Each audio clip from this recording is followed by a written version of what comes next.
Oh, say, can you see by the dawn's early light what so proudly we hailed at the twilight's last gleaming, whose broad stripes and bright stars through the perilous fight, o'er the ramparts we watched, were so gallantly streaming, and the rockets' red glare, the bombs bursting in air, gave proof through the night that our flag was still there.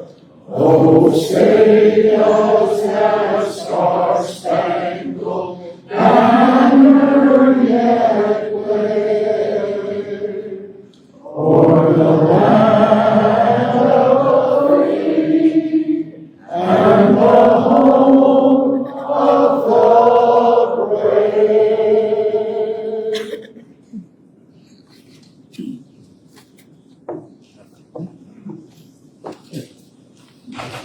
Please join me in singing How Quickly. Oh,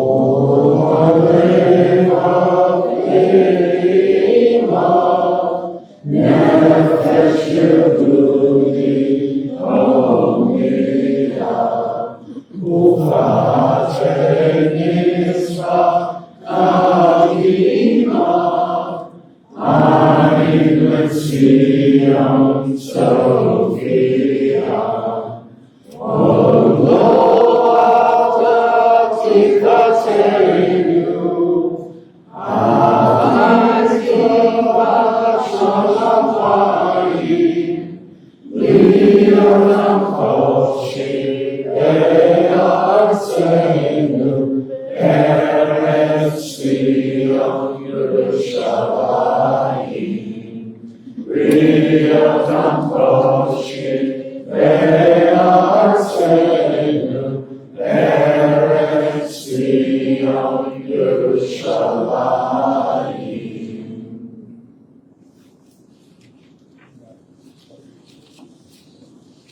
Everybody, please turn off your cell phones. Also appreciate you stepping over and looking up here and set down your phones. Thank you. Good afternoon. My name is Fred Bolton. I'm the proud son of Holocaust survivor, charity member of the program, and board member of the Charleston Yom Federation. On behalf of the Federation professionals, board, and member program committee, we welcome you to Charleston's 2023 Yom Hashoah program. The program's leaders, through their voices, serve as survivors carried on from generation to generation. Sadly, many of our survivors are no longer with us. In the past year, we lost showing those of their delivery. It is incumbent on the next generations, the children and grandchildren survivors, to educate students, neighbors, and the broader community on the atrocities that occurred from 1933 to 1945. The Holocaust was a state-sponsored, systematic persecution and annihilation of European Jewry by Nazi Germany and its collaborators. 6 million Jews, including 1.5 million children, were murdered, along with 5 million others, persecuted for their religion, political beliefs, sexual orientation, or physical disabilities. Regrettably, we are again seeing a surge of anti-Semitism. In 2022, the Anti-Defamation League tabulated 3,697 anti-Semitic incidents throughout the United States. This is a 36% increase from the 2,717 incidents tabulated in 2021, and the highest number on record since the ADL began tracking anti-Semitic incidents in 1979. This is the third time in the past 5 years that the year-end total has been the highest number ever recorded. Visibly Orthodox Jews retaliated 53% of the assault incidents nationally. But we can counter hate. Despite all that was taken from them, Holocaust survivors do not wallow in their suffering, who are stagnated and desire to build new lives for themselves and their children. Their hope and resilience inspire us, the next generation, and inspire us to continue Holocaust education and fight hatred.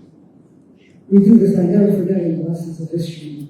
Remember the program Speakers Bureau, consisting of local survivors and their descendants, speak all across the greater Chicago and Charleston area. In 2022, we spoke to over 2,000 community members, and already in 2023, we have reached over 3,000 people, ensuring the truth of the Holocaust is remembered for all generations to come. We also have an outstanding group of teenagers in the Remember Project. This diverse group is carrying the remembrance of the Holocaust forward, while also taking action in their schools and community. Through this initiative, the Charleston Jewish Federation partners with statewide and national organizations such as the South Carolina Council on the Holocaust and the Anti-Defamation League. We do this to equip the students with the tools required to effectively stand against incidents of bias and hate they will now be witness or experience. Over the past 4 years, over 50 students from more than 20 schools have completed this program and are committed to share the lessons of the Holocaust. I will leave you with the words Joe Engel of blessed memory said at the end of his talks. Simply is, be kind and love one another because we all came from the same place. It is now my honor to introduce the adjournment member.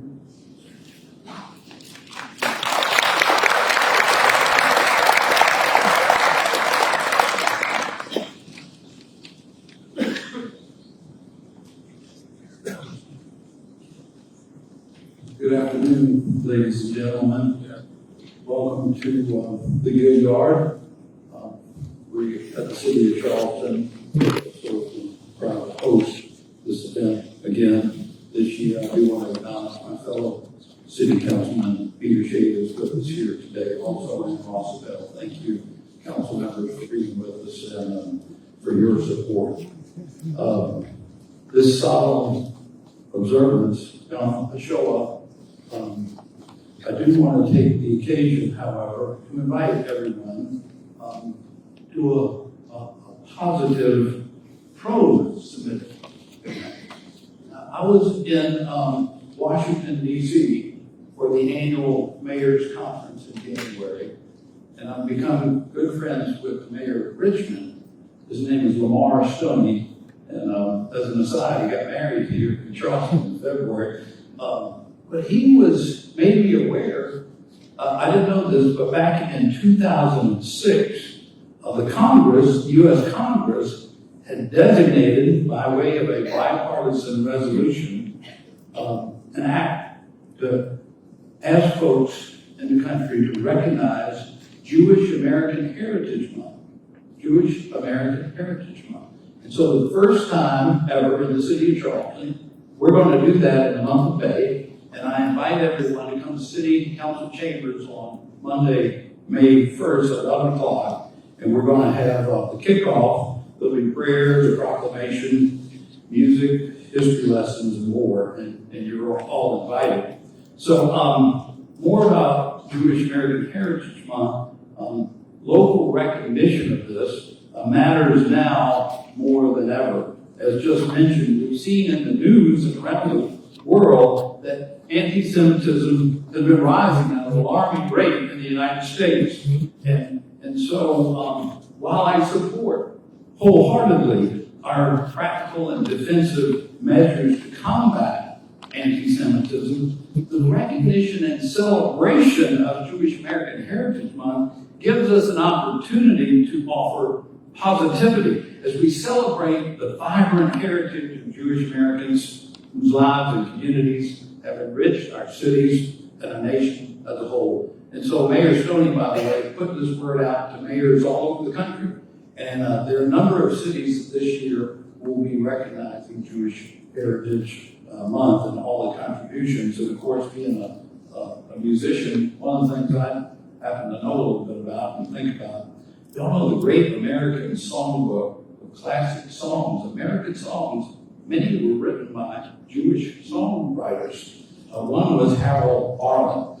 And just thinking about this difference of the positive and the negative, he wrote a song called Accentuate the Positive. So remember that song? Eliminate the negative So we want to eliminate hate, eliminate racism, eliminate anti-Semitism, but accentuate the positive. Accentuate folks get along together and love one another. And that's a beautiful.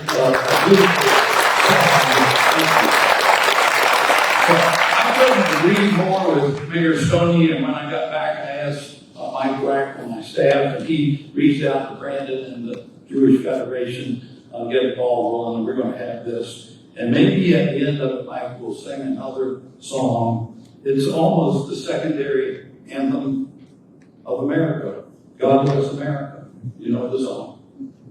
It was written by a Jewish immigrant named Irving Berlin back in 1918 when he was serving in the U.S. Army. So anyway, please come out for that. But let's celebrate the positive. Let's celebrate the accomplishments in the month of May, and I'll take a role in that. Today, as we honor the victims, we also of the Holocaust, we commemorate the will and power of the survivors and their descendants who work in many ways to ensure the community never forgets the atrocities of the Holocaust, including through the creation, thank you, with the creation of the Charleston Holocaust Memorial in Marion Square. But the best way we can remember to truly honor the memory and legacy of millions of people who lost their lives is through our actions, by standing up to all forms of hate and community and never forgetting. And it was already mentioned, of course, this is the first year in Charleston Yom Hashoah since the passing of our dear friend Joe Engel, and he was always already quoted, but I love his quote. It's on the flyer, but yeah, I can hear him say, "Don't you ever forget me, so long as you're going to live." And we're never going to forget Joe Engel, are we all? We will never forget that. It is now my pleasure to introduce Rabbi Greg Cantor of KKPE to lead us in a remembrance prayer. Rabbi.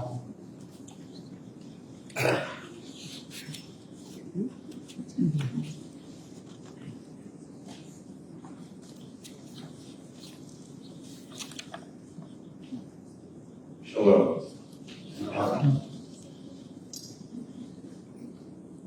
Adapted from a meditation by Morris Silverman. We recall with bitter grief the catastrophe which overwhelmed our people in Europe, adding an unprecedented chapter to our history of suffering. We mourn for 6 million of our people brutally destroyed by, quote, civilized people, behaving like savages. The cruelties of Pharaoh, Haman, Nebuchadnezzar, and Titus cannot be compared with the diabolical schemes of the modern tyrants who sought to exterminate an entire people. The blood of the innocent who perished in the gas chambers of Auschwitz, Bergen-Belsen, Buchenwald, Dachau, Treblinka, and Theresienstadt cries out to God and humanity. We will never forget the burning of the synagogues and houses of study, the destruction of holy books and scrolls of Torah, the sadistic torment and murder of scholars, sages, and teachers. They tortured the flesh of our brothers and sisters, but they could not crush their spirit, their faith, their love. We recall our brothers and sisters in the Warsaw Ghetto and in other hellish places who valiantly rose up and defied the monstrous adversaries. We recall the heroism of those who, in the face of unprecedented and overwhelming force, maintained Jewish life and culture and asserted Jewish values in the very midst of enslavement and degradation. Even as we mourn, we recall those precious few compassionate men and women of other faiths and nationalities who, at the peril of their lives, saved some of our people. Of such individuals did our sages teach, the righteous of all nations have a share in the world to come. Oh God, remember your martyred children. Remember all who have given their lives for the sanctification of your name. And together let us sing. Amen.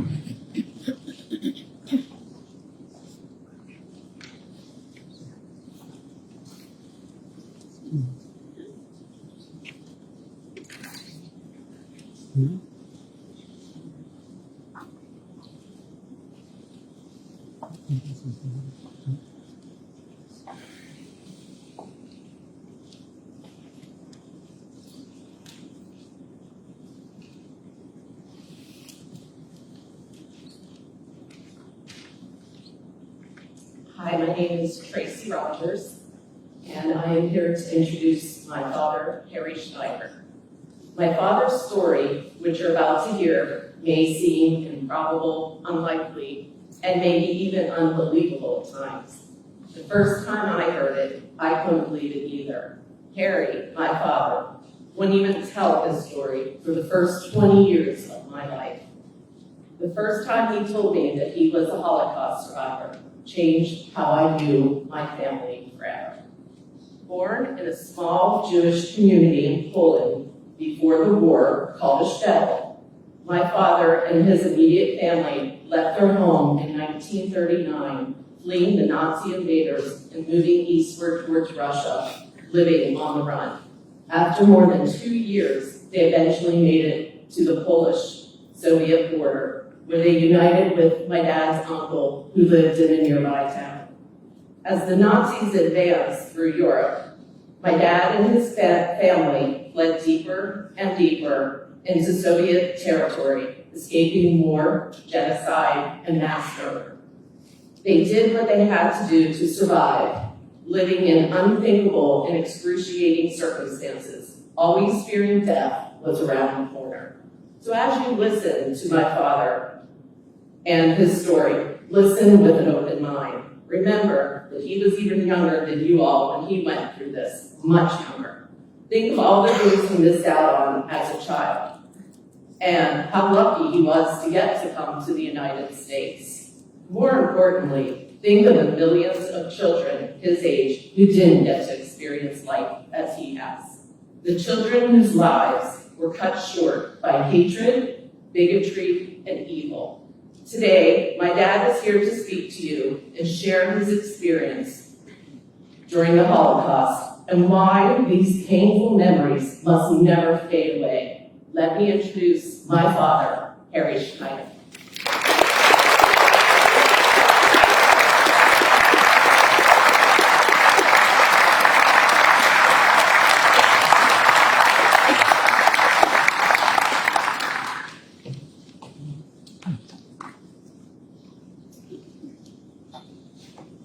Wow, what can I say after all this?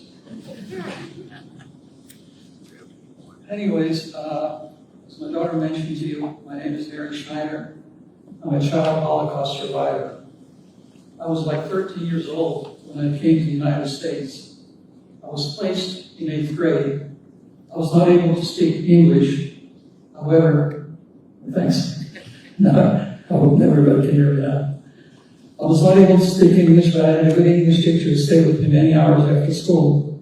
In a short period of time, I was able to understand the language, and here it is, 7 years, more than 7 years later, I'm still trying to understand it. Anyways, when my parents fell alive, I didn't ask them too many questions about the war. Every time I tried to ask them something, they would tell me not to worry about it, it is all in the past. They're going to say, now that you're in America, make the most out of it.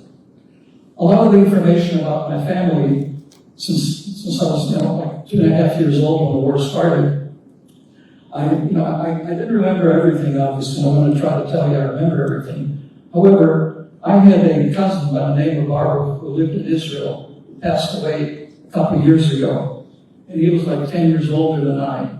And he spent many years with us in Poland, Russia, and Austria. I was, like my daughter mentioned to you, I was born in a small town by the name of Lomshin, which is a little bit not too far from Warsaw. I was 2.5 years old when the Germans invaded Poland, in September 1st, 1939. September 3rd, France and Britain declared war on Germany, and thus began World War II. My father was in the Polish Army at that time. He came home and took my mother and I, and we escaped into the forest before the Germans arrived. My uncle, his wife, and a cousin that I just mentioned to you before also came with us.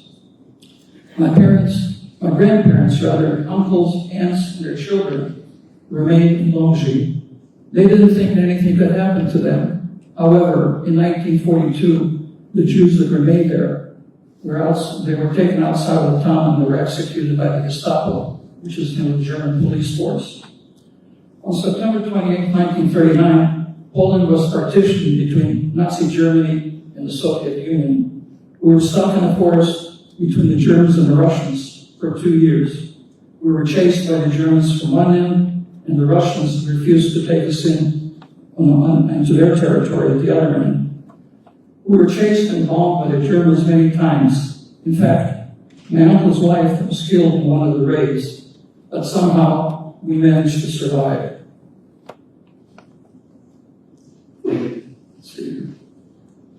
Finally, in 1941, the agreement between the Germans and the Russians broke down, and they started to fight each other. At that time, we were able to get into the Russian side. While being on the Russian side for a short period of time, my sister was born. She was born actually in Russia. A short time after my father was taken into the Russian army, and so was my uncle. The Russian government then put my mother, sister, cousin, and on a train, and they sent us to the Ural Mountains near Siberia. It took us like 3 weeks to get to the destination. The train was bombed several times by the Germans, and we had to get off and on the train in order for them to fix the rails. We finally wound up living in Russia with a woman whose husband was in the army at the Western Front. I remember there was very little food, and it was very cold in the winter. Of course, in Charleston, we don't worry about winter. And I found out, since I've only been here a short period of time. Many times I had to go out to find food whether in someone's farm or in the woods. I was able to dig up some potatoes that the farmers buried to keep them from freezing. Well, it didn't take me very long to unfreeze them, and I ate them.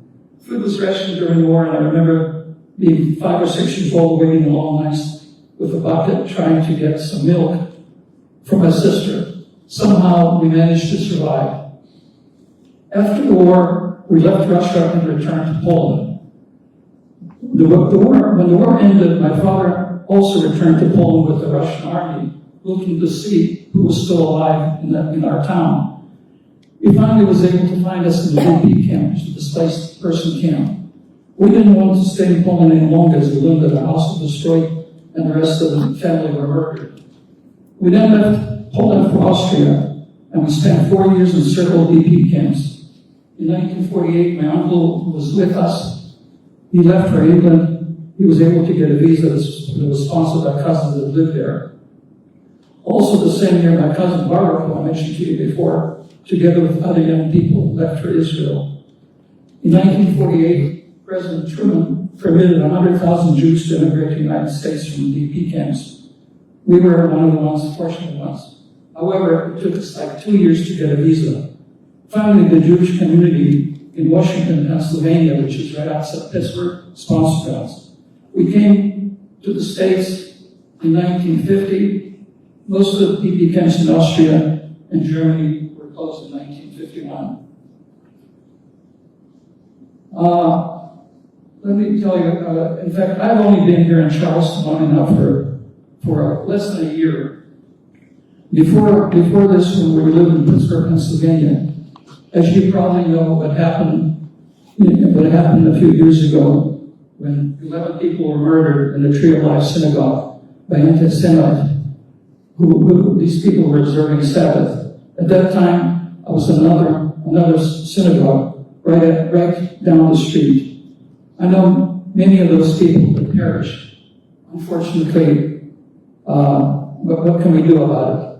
All I can tell you is anti-Semitism must be stopped. We must speak and stand up against any prejudice. What I'd like to do is to read to you a small poem that a 13-year-old boy wrote about the Holocaust after studying some of that. He said, "Mother, help me understand, explain the reason why they killed and tortured human beings. Why did they have to die? Father, perhaps you know the answer that I seek. When a nation committed awful crimes, why did no one speak? Teacher, you are so wise. Help me understand, when victims cried out for help, why no one lent a hand? People of this great big world, tell me, is it so? When the innocent were slaughtered, why do you claim you did not know? None of you can answer. My heart is filled with shame. For what you give me are excuses. Is there no one here to blame?" So all I can tell you as a survivor, we must speak out against hate and prejudice, and we can't just be quiet about it. So please, this is all as a survivor I can ask you to do, is just to keep on speaking about it so it doesn't happen again. It can happen again if we don't speak out about it. Thank you.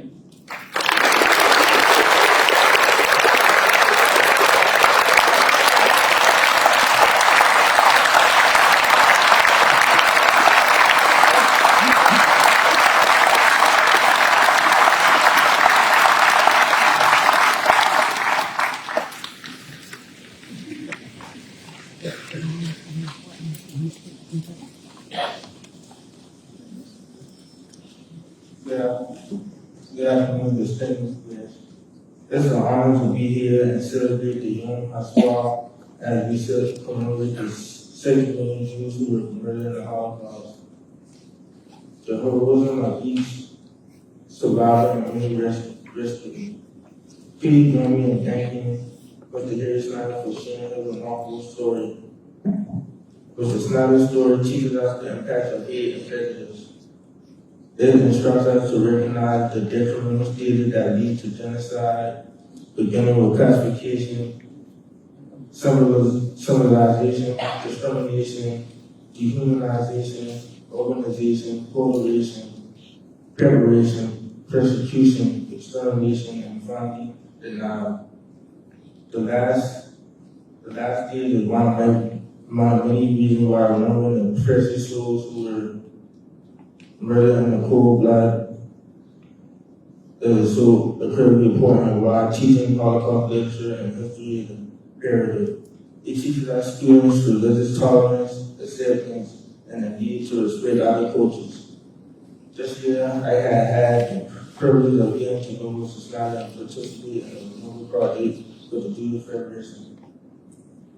Mr. Snyder is a man who is courageous, hardworking, and most importantly, Mr. Snyder is a man of honor and integrity, a man able to be a role model. He has sacrificed his time and life through his turmoil time and time again by sharing his story. He lends a voice to those who were silent long ago. Was Charleston Yom Hashoah annual school class at Auditorium High School honored him with a unsung hero award because a hero is a person who is admired for courage, outstanding achievements, and noble qualities.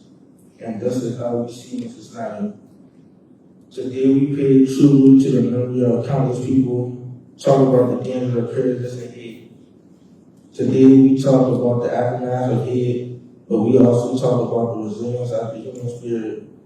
Unsung heroes who risked their lives because it was the right thing to do, and those who have educated our youth and acknowledge our responsibility to stop our hate. Our hope is that every person here recognizes the need to educate others in the trials of racism and prejudice, the need to be brave enough to stand up to adversity, and the need to spread love. As a student, we were not only instructed on the Holocaust, we were taught how to critically think about what we need to do to change the world. Human rights is an important topic. We can name the problem, but action is required to ensure real change. We have read, researched, and written on serious topics about the changing the world by spreading kindness, a helping hand, ending violence, and loving our neighbor. I point this out because this is a start. That is a conversation. That is we and our future generation who will be in position to change the world. And we want the world to be a place of equality, unity, peace, and love. Finally, that I stand and applaud Mr. Snyder. Remember his story of one, many, remembering those lost but never forgotten.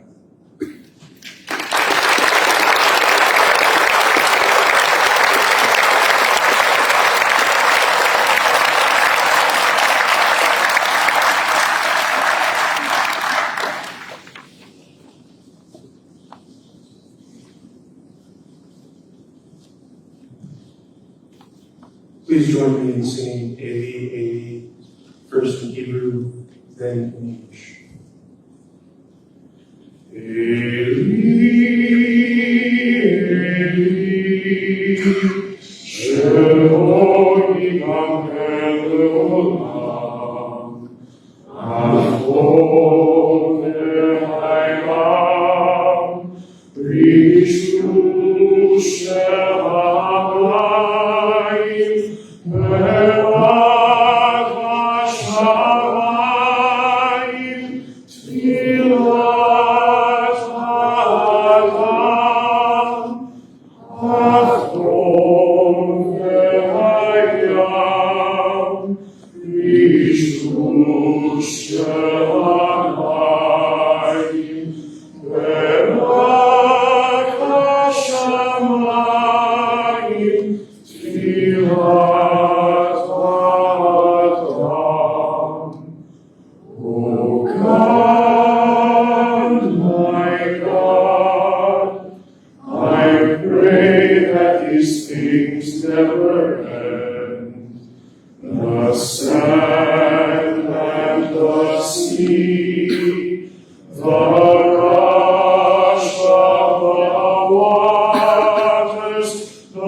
We continue with El Malay Gacham.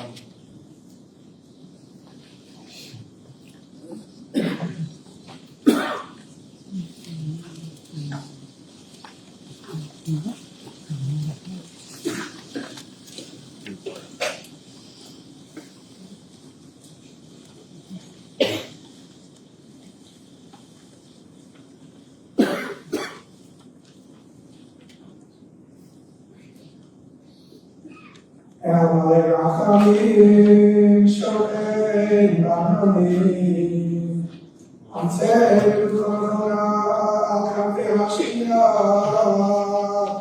Malos Kyoshim Uterim Kezohar HaKiyam Azirim As Tishmos 6 million HaKdoshim Anashim, Nashim, Vataf Kilos HaKodesh Shasri Hashem, Kishas Hashem, Benehem, Tinokos, Shabbos Gadlan, Shalom Ta'amut Ha'achet, Anogim Ha'amim, Bechayeyem, Umosam, Nifradu, Begamidem, Tehem, Chasam, Lachem Barachamim, Yastirem, Yeseser, Kinafav, Leolamim, Yitzor, Betzor, Hachayem, Esnishnoseam, Amen. Afasam, Yom Kodesh Shalom, Shalom,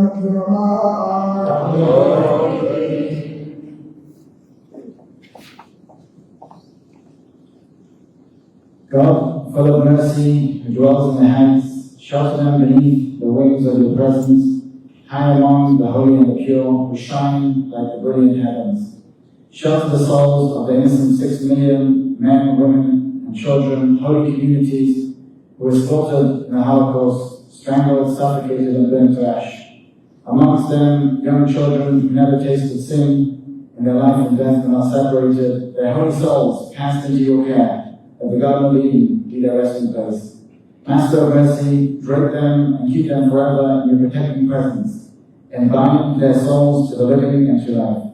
God, you are their inheritance, and where they rest, ease them with peace, and let us say, Amen. You may be seated. Now, we will remember those who perished in the Holocaust who have familial connections to Charleston. We ask, we stand as the names of your family members are scrolled across the screen.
Hello, I'm Samantha Krantz. As the Remember Her Home Associate, it is my honor to get to know and love our Holocaust survivors of Charleston, with many of them becoming our Jewish community's family.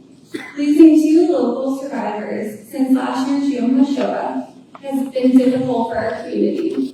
While Sylvia Gaillard and Joe Engel are no longer here with us physically, we are keeping them alive in our memories and in our hearts. Mayor Tecklenburg said the quote I was going to say about Joe, but you're right, his voice plays in our head. He says, "Don't ever forget me, so as long as you're going to live, you tell a story for us, because we are not here to tell this story. We promise you, Joe, and Sylvia, and all of our Charleston survivors, we will continue to tell your story and carry on your legacy. Please join me as we hear from these 2 survivors of blessed memory and continue on this story from generation to generation, Lador Vador." I would like to invite the family of Joe Engel to come forward and to light a candle in remembrance of him.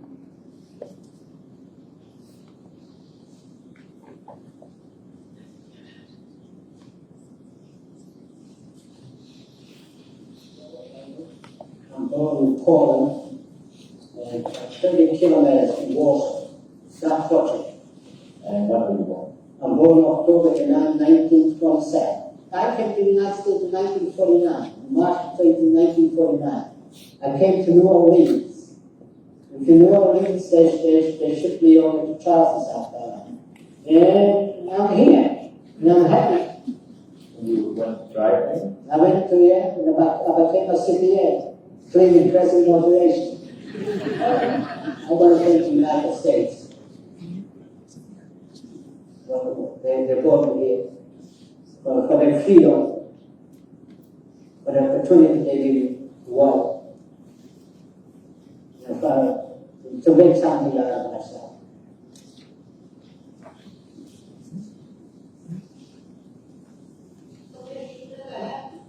So anybody what happened to me, we have to prevent and love each other. Because we only here for a length of time on vacation. But after the vacation is over, we go to second part. So let's prevent things like that should never happen. And I don't want my relatives to go through what I went through. Because I could stay, each of us could stay here for 24 hours and talk about it. But unfortunately, the thing would be good. Things. So, no youngsters. It's all up to you. The future is all up to you. Be strong. Don't let it happen to anybody. Any religion, any power. That you should be proud of who you are.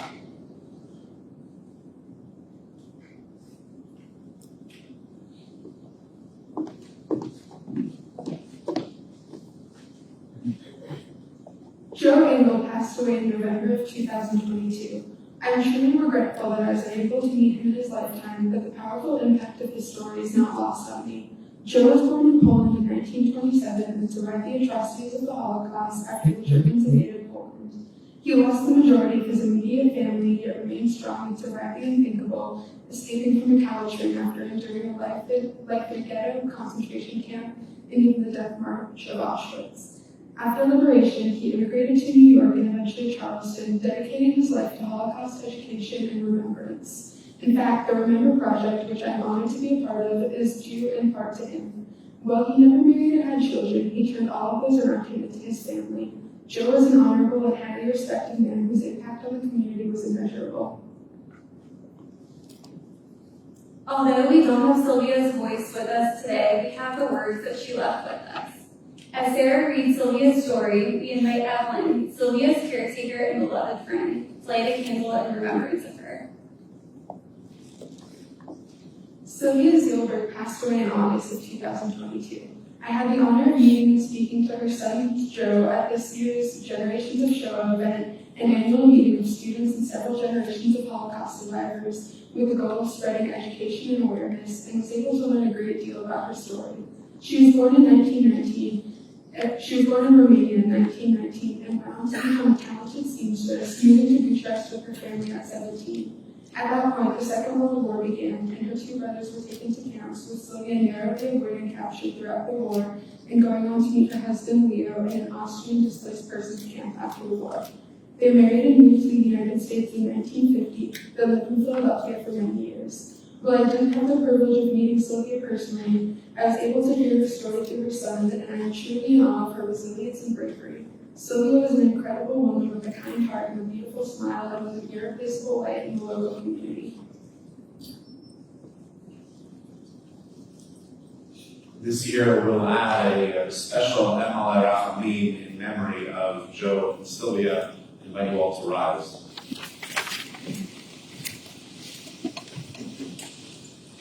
MLA Rachamim Shochet Barobi Amstemenu Vanevonataka Kanfeashtika V'malo Kyoshim Netorim Kizvaraki Amaziri Et Nishmot Yosef and Moshe Alevi Sylvia Zielberg Shachula Olam Begala Et Yemenu Katam Anavorachamim Hasti Remes Seter Kanfecha Leolamim Utzror Yitzror Achamim Nishmotehem Adonai Nachlatam Ve'anuvu V'shalom Mishkotehem V'nomar Amen.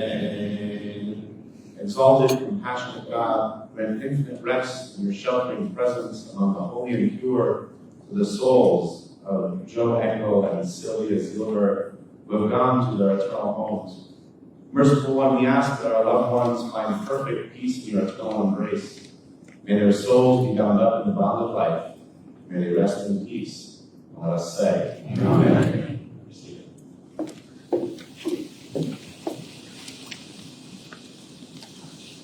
Now we will have David Pawlowski, child of Holocaust survivors, and Jonathan Zucker, grandchild of Holocaust survivors, to light our remaining candles on behalf of all the survivors we have lost in the past few years, which are all listed prominently.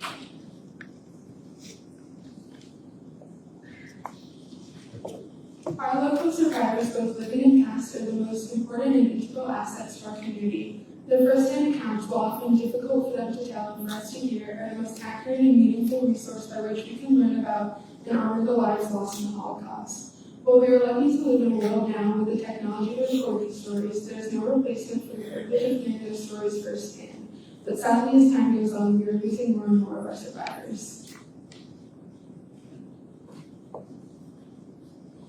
We'll rise again for the special mourners cottage for the Shoah, which we found in the purple pamphlet that we're giving out for the course. Please feel free to join me. Yitgadal, Yitgadash,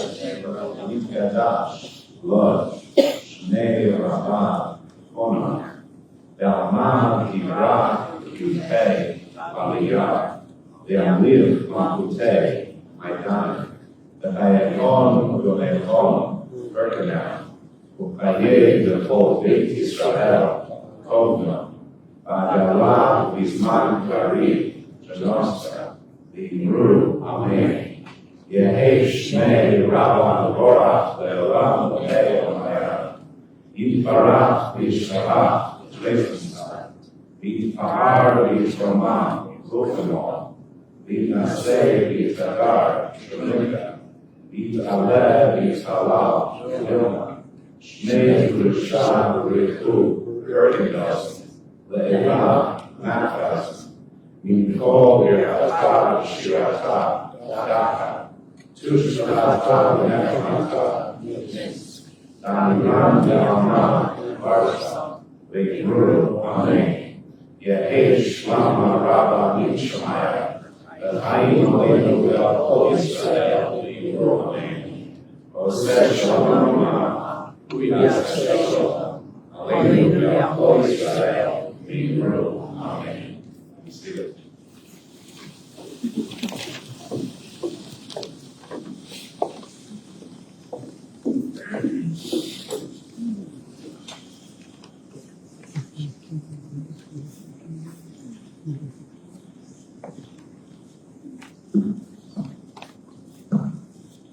My name is Nolan Diffley, and I'm a senior at Highland Grad. At times, the world can feel dark and heavy. Often, my peers and I are told that we are the hope for a brighter future, the torch that has been passed to us.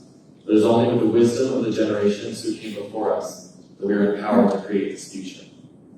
During my 3 years of involvement at the Remember program, I have had the opportunity to get to know many of our local Holocaust survivors and learn from them. It was from Deanie Atkins that I learned the importance of keeping a youthful spirit. From Joe Engel, I learned to keep kindness in my heart, even and especially in the darkest of times.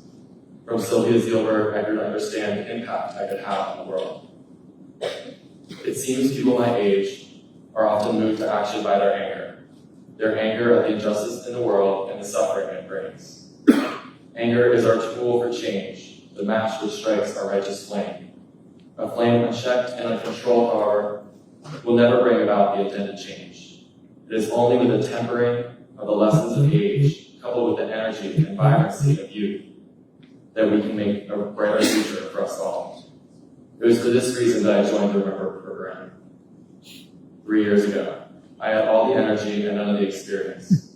Through this project, I have learned and grown more than I ever thought possible. I have been truly humbled by the stories of survival, and even more so by the stories of kindness and hope in my years in this project. In every story, there contains 100 miracles which have brought its teller to your ear. And for each miracle, there are 100 more lessons to pass on. It's these stories that are our fuel.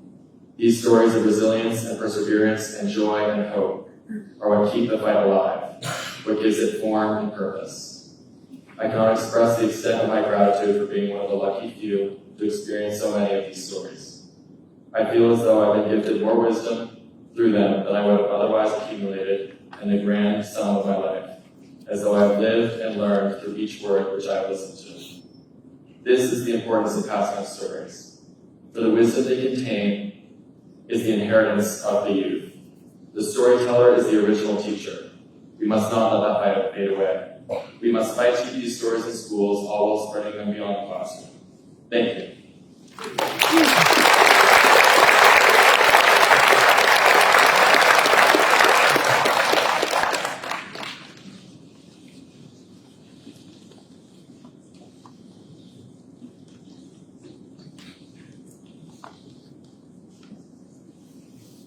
I'd like to ask everyone participating in this next section about the pledge to please come up and join me.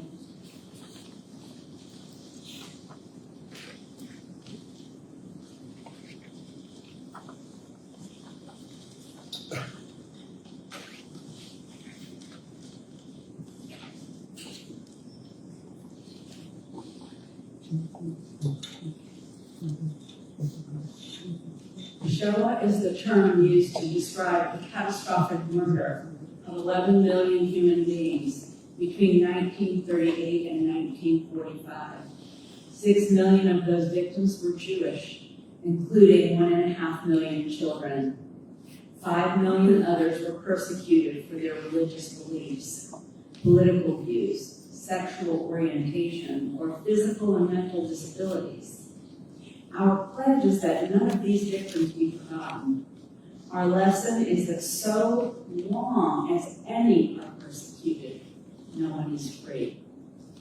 The pledges that will be read aloud will represent our Holocaust survivors, their children, grandchildren, and great-grandchildren, liberators, the 5 million others, educators, and our entire community. As each representative reads their respective pledge, we would ask that you stand at your seats if it applies to you.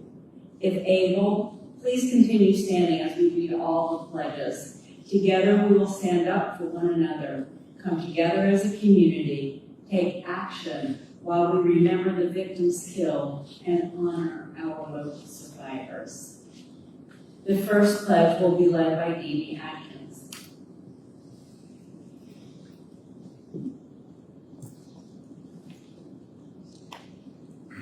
This is on behalf of the local Charleston Holocaust survivors, Ann Fields, Dee Atkins, Harry Schneider, and Francine Taylor. Please stand up if you are a Holocaust survivor. Welcome to have dedicated our life to educate the next generation about the Holocaust so that this will never happen again in history.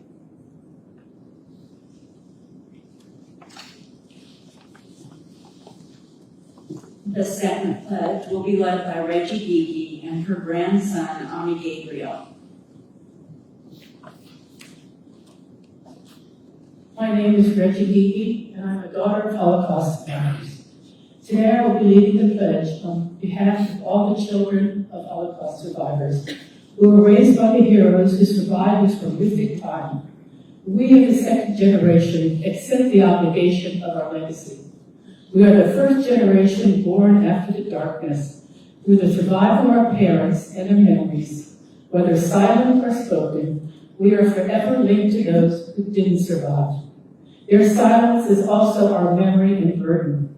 We dedicate this pledge to you, our parents, who suffered and survived, to our grandparents who perished in the flames, to our vanished brothers and sisters, more than 1 million Jewish children so brutally murdered. We will remember. Please stand up if you are a child of survivors. I am Ami Gabriel, a great-grandchild of survivors. We are the grandchildren, third generation, great-grandchildren, the fourth generation, and the generations yet to come. Whether we knew our survivors for most of our lives, barely remember them, or never had the chance, we know it is our duty to share our family stories and carry on their legacy. We share it for our family who cannot speak, and for those who don't yet have the words. Please stand up if you are a descendant of a Holocaust survivor.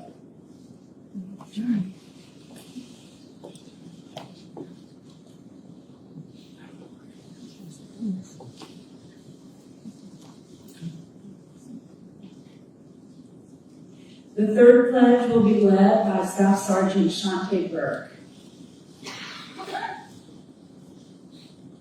Hello, everyone. I am Staff Sergeant Shante Burke, a medical technician of Joint Base Charleston Air Force Base. This pledge was originally going to be led by Alan Wilson of World War II Infantry, who was one of the liberators of a subcamp of Mauthausen. We unfortunately unexpectedly lost Alan last week. And while we mourn his passing and losing another first-hand witness, it highlights the importance of carrying on these stories. Please stand if you are a World War II liberator, a veteran, or serving in the active military. And please join me in taking this pledge. We remember the brave men and women who fought and stood up for freedom during the Holocaust. Their courageousness to fight and willingness to share the stories of what they saw helped keep the memories alive.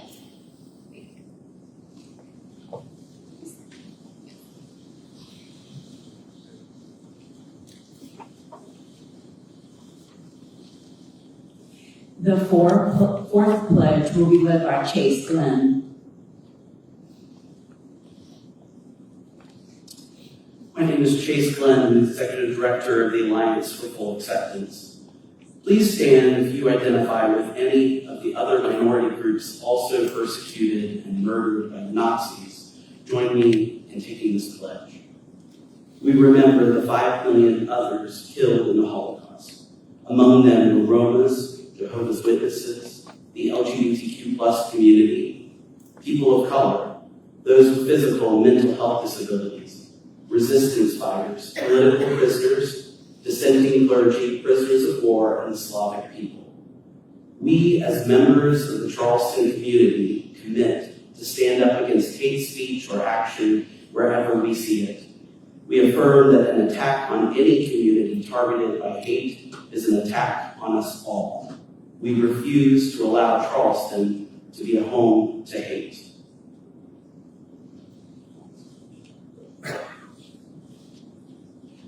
The fifth pledge will be led by Chad Gibbs.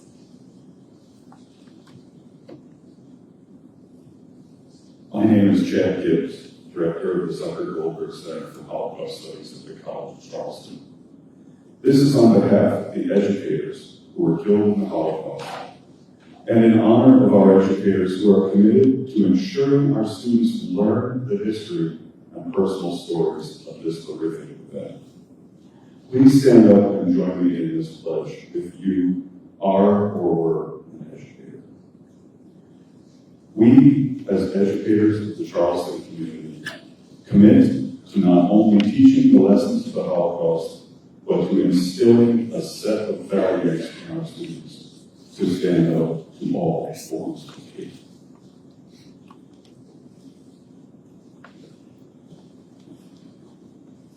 The final pledge will be led by Rayanna Wolf. My name is Brianna Wolf, a sophomore at SOA and a current member of the Remember Project. This is on behalf of the entire Charleston community who commits to making sure the Holocaust is never forgotten. Please stand up if you are committed to never forgetting the Holocaust, remembering all of the victims that were killed because of who they were, and join me in pledging to remember and respect. We pledge to remember the past so that we can walk towards the future in a world in which there is no genocide around us. We will take the stories of the Holocaust survivors and continue to share it with our children one day. We will be the voice for people who do not have a voice. As we remember and mourn as a community, I want to take a moment to pause and think about what is going on in the world around us today. We all say never again, but we must mean these words and think about what is going on at this very moment.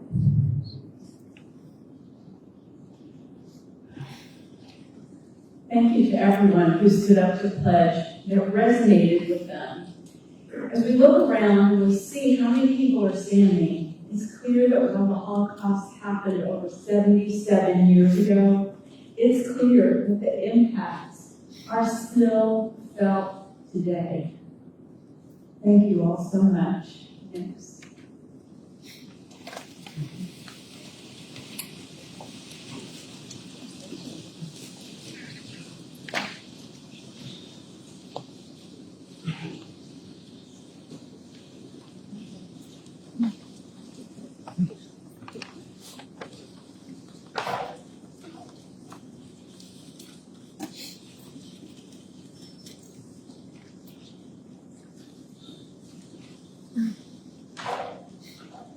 I'm Aline Turbo, the president of the Charleston Jewish Federation. On behalf of all of the participants of the Federation, I want to thank you all for coming out this afternoon to commemorate the Holocaust and remember the people we lost, the people we saved, and those that rescued them. The work of the Charleston Jewish Federation is focused around educating and creating programs that enable us to spread the word about atrocities and hate, solutions to those problems, and create a better world. I know you heard some statistics early in the program from Fred about the rise of anti-Semitism, but I'd like to bring it a little closer to home. In South Carolina, we had a 193% increase year over year in the last year in incidents of anti-Semitism.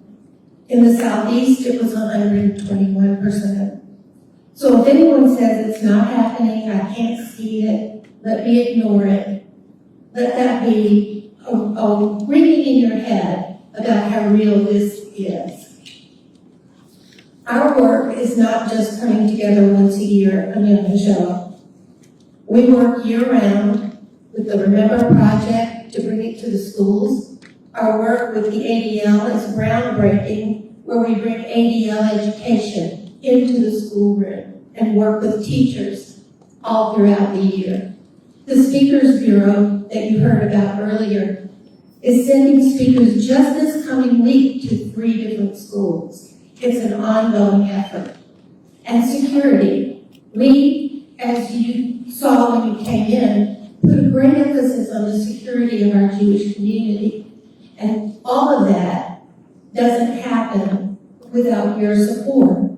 And we've been very lucky in this community to get the support that we need to continue and bring these programs to all of you. So I wanted to announce to you today that Mike and Shirley Mills have generously offered a matching grant for any money that is contributed to the Remember program. Your dollar will count for $2. So if in your heart you need to make a donation, I hope that you'll think about Federation. I hope you'll think about all the work that we do and consider making that donation and make your money work doubly hard. We've come to the end of this program, and there's really nothing that I can say any more beautifully than it was expressed by all of the participants today. So I want to thank you again for coming and let you know that if any of you would like to go to the memorial to say a prayer on your own, there will be candles there, and you are more than welcome to take the short walk up to Marion Square and have a private memorial. Thank you. Shalom. Good night. Good afternoon.